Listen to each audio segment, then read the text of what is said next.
ఇప్పుడు రాజకీయాల్లో సేవాభావంతో వచ్చిన వాళ్ళు ఎవ్వరు కానీ 78 సంవత్సరాల్లో పేపర్ పెట్టారా?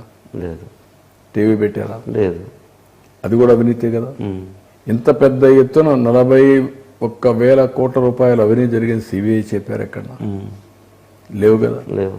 ఇప్పుడు ఇలాంటి లిక్కర్ స్కామ్ లాంటి స్కామ్ ఎక్కడ దేశంలో జరిగిందా? లేదు.